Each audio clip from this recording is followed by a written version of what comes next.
ini sudah dewasa dan sulit dinasihati karena kita kurang mendidiknya di saat mereka kecil. Bukan kita, Anda, saya tidak ikutan. Saya sudah punya istri, punya anak, mungkin Anda yang tidak tepat. Apakah kalau anak-anak kita, anak Anda sudah menikah, juga masih mempunyai tanggung jawab untuk mendidiknya? Dua pertanyaan. Pertama, ada orang tua yang merasa sulit untuk mendidik anak, memberikan nasihat saat dia dewasa. Coba istighfar dulu. Mungkin selama ini Anda yang kurang perhatian kepada anak. Saya pernah sampaikan kisah Nabi Ibrahim. Bagaimana seorang Ismail alaihissalam yang baru tumbuh usia 4-5 tahun belum balik, melihat bapaknya sedang bekerja atas perintah Allah, bergetar hatinya, tersentuh untuk menolong bapaknya. Walaupun ayahnya nggak minta. Quran surah kedua Al-Baqarah ayat 127. Posisi paling kiri sebelah atas. Wa idh yarfa'u Ibrahimul qawa'ida minal baiti wa Ismail. Perhatikan, saya ajarkan sedikit bahasa Arab.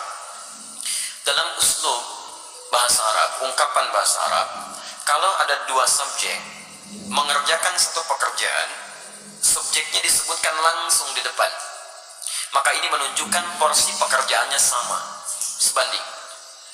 Tapi kalau ada satu disebutkan di depan, yang kedua diakhirkan, ini menunjukkan bahwa yang kedua ini sekedar membantu yang pertama saja, tidak sebanding porsinya. Paham sampai sini? Sekarang perhatikan baik-baik. Wa idh yarfa'u Ibrahimul qawa'id. Ibrahim disebutkan. Dan ingatlah ketika Ibrahim diperintahkan oleh Allah meninggikan kembali bangunan Ka'bah yang sempat terkena banjir di masa Nabi Nuh alaihissalam. Wa Ismail, dan Ismail, Ismailnya diakhirkan. Padahal Allah bisa berfirman begini misalnya di luar Quran. Wa idh yarfa'u Ibrahimu wa Ismailul qawa'id. Kalau Ibrahim dan Ismail dua-duanya seimbang. Tapi ini Ibrahim, Qawaid, baru Ismail. Ini menunjukkan Ismail ingin membantu bapaknya. Tahukah Anda, saat ayat itu disampaikan kisah kepada kita, ingin mengisahkan bagaimana seorang Ibrahim alaihissalam menerima tugas meninggikan bangunan Ka'bah, dikerjakan dengan segera. Tapak pertamanya disebut dengan maqam. Sampai sekarang tapak itu dikenal dengan maqam Ibrahim. Saat akan membangunnya, kadalah meninggikannya, kadalah anaknya datang, melihat bapaknya bekerja, dia ingin menolongnya. Perhatikan, bukan dinasehati, bukan diminta, tapi anak tergerak untuk menolong bapaknya. Datang anaknya bawa batu. Batu bahasa Arabnya disebut dengan hajar. Kalau disusun-susun menjadi hijr. Kalau jadi bangunan disebut hujrah. Kalau jadi ruangan kamar-kamar disebut dengan hujurat. Maka dia mulai membantu bapaknya. Kalau bahasa kita, boleh nggak saya bantu? Dia bawa hajar, dia susun-susun. Begitu dia susun jadi bagian dari Ka'bah. Sampai sekarang disebut dengan hijr Ismail. Hijr Ismail itu area dalam Ka'bah. Dan kalau kita sholat di dalamnya, itu termasuk sholat di dalam Ka'bah. Di dulu pada zamannya awal-awal masa Quraisy terjadi kebakaran, menimpa kemudian Ka'bah, ada kerusakan, mereka ingin memperbaiki. Cuman mereka tidak mau mengumpulkan harta yang tidak jelas. Akhirnya orang jahiliyah berusaha mengumpulkan harta yang paling halal. Tuh, orang jahiliyah bangun Ka'bah aja cari yang paling halal. Anda bisa bayangkan. Jadi mereka kumpulkan dan ternyata nggak cukup. Karena nggak cukup, kemudian area Hijr Ismail ini ya tidak tercukupi untuk kemudian dibangun pada area-area yang tertutup dengan area Ka'bah. Maka dibiarkanlah terbuka, sampai sekarang dipelihara keterbukaan itu, dan hikmahnya adalah Allah memberi kesempatan bagi orang yang ingin sholat di dalam Ka'bah. Bayangkan kalau tidak ada area itu, semua orang ingin semangat masuk, antrian macam-macam, tapi Allah berikan keluangan pada kita dengan area seputaran ini. Paham? Tapi intinya, ada sentuhan dari anak melihat bapak bekerja, dia ingin membantu. Kisah keduanya dahsyat, lebih dahsyat. Quran surah 37 ayat 102. Begitu dia mulai dewasa, falamma balagha ma'ahu as-sa'ya, sudah mulai nawarnya matang, apa yang terjadi? Bapaknya melihat dalam mimpi, inni ara fil manami anni adbahuka. Papa lihat nak, dalam mimpi papa menyembelih kamu. Fanzur madza tara. Ini kisahnya. Berbagi bapak dengan anak. Lihat, berbagi tukar, bagi pikiran. Bagaimana pendapat Ananda? Pendapat Ananda bagus, garis bawahi. Bagaimana pendapat Ananda? Anda tahu bahwa mimpi Nabi dan Rasul itu pasti wahyu. Dan kalau sifatnya wahyu harus segera dilakukan. Ibrahim bisa mengatakan begini, nah siap-siap ya, kemana Pak? Sembelih. Masya Allah, mudah. Tapi kenapa tidak dikerjakan? Ada hikmah di situ. Nanti saya di belakang saya sampaikan hikmahnya. Yang paling menarik, apa jawaban anak? Anak yang bukan protes, bukan marah, tapi meyakinkan dan menguatkan ayahandanya. Lihat kalimatnya, ya abati, panggilannya abati. Ketika anak dipanggil bunai dengan panggilan sayang, maka anak membalas dengan kalimat abati. Saya pernah sampaikan, ada abi, ada buya, ada abati, itu beda. Kalau abi itu panggilan hormat. Kalau buya, panggilan sayang. Bisa sayang kepada ayah secara biologis, atau sayang kepada ilmu yang dimiliki seseorang. Saya memanggil Buya Hamka rahimahullah. Beliau bukan ayah saya, tapi saya menyayangi keilmuan yang melekat pada beliau. Paham? Kalau Anda ingin menggabungkan antara abi dengan Buya, maka gabungannya disebut dengan abadi. Itu panggilan hormat dan sayang. Bapak mengambil sayang, memanggil sayang ke anak, anak membalas, lihat kalimatnya, ya abadi. Pak, demi sayang dan hormat Nanda pada Papa, is'al ma tu'mar, kerjakan sekarang yang diperintahkan. Satajiduni insyaallah minas sabirin. Ayah pasti dapati saya seorang yang sabar. Teman-teman sekalian, maaf ya, kebanyakan orang taunya cuma diganti dengan sembelihan yang besar. Sampai ayat 109 di surah As-Saffat surah 37 itu. Tidak banyak orang tahu ada peristiwa yang begitu menyentuh di balik proses penyembelihan itu, sehingga diganti dengan kibas yang luar biasa itu. Buka kitabnya Al-Akhlaq lil Banin, karya Ustaz Omar Ahmad Barajan, jilid yang kedua, warnanya biru, halaman 25, posisi paling kanan di sebelah bawah. Teman-teman sekalian, ada 3 peristiwa besar terjadi saat akan disembelih itu. Ketika Ismail mulai diikat, ikatan mulai terasa longgar. Kata Ismail, duhai ayahanda, tolong kencangkan ikatan ini, supaya nanti saat saya akan disembelih tidak merontak saya, dan tidak membuat ayah iba dan tidak jadi menyembelih saya. Lihat, supaya ayahnya sempurna menyempurnakan tugas. Kedua, duhai ayahanda, mohon tajamkan pisau itu. Tajamkan. Yang dengan pisau yang tajam akan mempercepat proses penyembelihan itu dan mengurangi sakit yang saya rasakan. 2 hal ini menjadi sunnah sampai sekarang. Dengan ikatan yang baik, dengan tajamnya pisau, korban saat ini menjadi sunnah. 2 itu dikerjakan. 3, ini yang hebat. Ternyata beliau sedang melipat pakaiannya, pakaian luarnya. Lihat beliau katakan, duhai ayahanda, mohon titip pakaian ini kepada satu-satunya ibunda yang sangat saya sayangi. Sampaikan salamku kepadanya, Ismail alaihissalam. Ketika itu dikerjakan, tiba-tiba turun kemudian wahyu, qad saddaqta ru'ya, engkau telah benarkan mimpi itu. Maka tidak ada korban pada saat itu, yang ada korban. Korban diganti jadi korban. Korban dari kata koruba, artinya dekat. Ditambah alif nun, korban yang sangat dekat kepada Allah subhanahu wa ta'ala. Mereka berdua saking dekatnya dengan Allah, mimpi saja diamalkan. Ada orang yang pengen dekat dengan Allah, di dunia nyata diperintahkan, gak dikerjakan. Orang mimpi dikerjakan. Ini gak dengar azan dipanggil sholat, gak datang-datang. Cita-cita surga Firdaus bersama Nabi tanpa hisab. Terlaluan itu kan. Nah teman-teman, yang paling menarik, kenapa Ismail punya rasa demikian dalam pada papanya? Lihat, Nabi Ibrahim ketika kemudian Ismail dilahirkan, kemudian turun wahyu supaya dipisahkan dengan ayahandanya. Ibu, anak, ayah, pisah. Kemana? Beliau di Palestina, anak di Mekah dengan ibunya. Quran surah 14 ayat 37. Biwadin ghairi zi zar'in 'inda baitikal muharram. Ditinggalkan di satu tempat yang tandus tumbuhan gak ada. Lihat baik-baik ya. Saya percepat langsung. Ini Ismail dengan ibundanya, ini Ibrahim. Di balik jarak yang jauh, Nabi, Rasul punya tugas mencari nafkah, punya macam-macam, tapi beliau masih menyempatkan waktu untuk menengok perkembangan anaknya. Tengok siapa yang merawatnya, bagaimana pertumbuhannya, bagaimana asinya, bagaimana pertumbuhan kampungnya. Dari Palestina ke Mekah, itu kalau pakai bis, 1 hari 2 malam. Tengok, makanya disebut Ibrahim, sang penyeberang. Makanya disebut Ibrahim, diambil dari serapan bahasa Arab Abun Rahim.